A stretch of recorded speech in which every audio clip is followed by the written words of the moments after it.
हरे कृष्णा। बोल शंकर भगवान की जय। रमा एकादशी व्रत कथा। हिंदू धर्म में एकादशी व्रत बेहद महत्वपूर्ण है। पंचांग के अनुसार इस बार यह व्रत 28 अक्टूबर को रखा जाएगा। ऐसी मान्यता है कि इस दिन व्रत करने और भगवान विष्णु की आराधना करने से साधक की सभी मनोकामनाएं पूरी हो जाती हैं। वहीं इस दिन व्रत का पूर्ण फल प्राप्त करने के लिए इस कथा को अवश्य पढ़ना जरूरी है। रमा एकादशी का व्रत बहुत ही फलदायक माना गया है। इस दिन भगवान विष्णु की पूजा का विधान है। पंचांग के अनुसार एकादशी व्रत महाशुक्ल पक्ष की कृष्ण पक्ष की 11वें दिन मनाई जाती है। पंचांग के अनुसार इस बार यह उपवास 28 अक्टूबर को रखा जाएगा। ऐसा कहा जाता है कि इस व्रत को करने से सौभाग्य की प्राप्ति होती है, साथ ही घर में सभी धन धान्य की कभी कमी नहीं होती है। वहीं इस दिन व्रत का पूर्ण फल प्राप्त करने के लिए इस व्रत को इस कथा का पाठ जरूर करना चाहिए।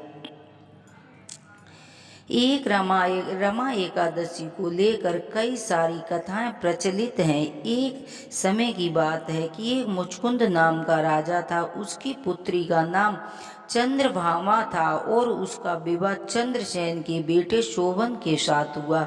एक दिन शोभन ससुराल आया। रमा एकादशी से एक दिन पहले राजा मुचकुंद ने पूरे नगर में इस घोषणा करवा दी कि कोई भी व्यक्ति रमा एकादशी के दिन भोजन ग्रहण नहीं करेगा। जिसे सुनकर उसका दामाद परेशान हो गया। तब उसने अपनी पत्नी से कहा, वह बिना भोजन के कैसे जीवित रहेगा। यह सुनने के बाद उसकी पत्नी ने कहा कि आप कहीं और चले जाएं। यदि यहाँ रहोगे तो आपको इस व्रत का नियम करना पड़ेगा। तब शोभा ने कहा कि जो भाग्य में होगा वो देखा जाएगा, और उसने रमा एकादशी का व्रत रख लिया। लेकिन उसे बहुत तेज से भूख लग गई, जिसके वह व्याकुल होकर उठा। वहीं जब रात्रि में जागरण के समय आया तो वह बहुत दुखी हुआ और सुबह तक उसके प्राण निकल गए। उसका अंतिम संस्कार हुआ। चंद्रभामा मायके में ही रह गई।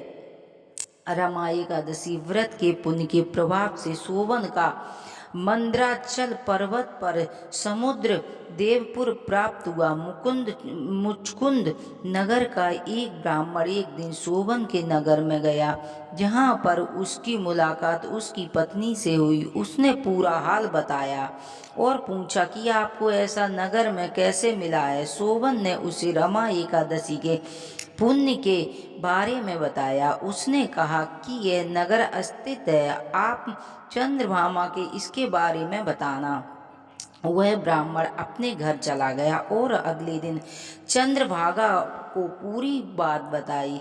चंद्रभागा उस ब्राह्मण के साथ शोभन के नगर के लिए निकल पड़ी। रास्ते में मंद्राचल पर्वत के पास वामदेव ऋषि के आश्रम में वे दोनों गए। वहां वामदेव ने चंद्रभागा का अभिषेक किया। मंत्र और एकादशी व्रत के प्रभाव से चंद्रभागा का शरीर दिव्य हो गया और उसको दिव्य गति मिली। उसके बाद वह अपने पति शोभन के पास गई। उसने चंद्रभागा को अपनी बाई ओर बिठाया। अपने पति के एक व्रत के पुण्य प्रदान किया, जिससे उसका नगर स्थित हो गया। उसने बताया कि व्रत के पुण्य के प्रभाव से यह नगर प्रलय के अंत तक स्थिर रहेगा। इसके बाद दोनों सुखी पूर्वक उस नगर में रहने लगे।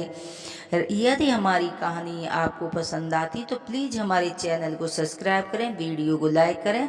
जय श्री कृष्णा।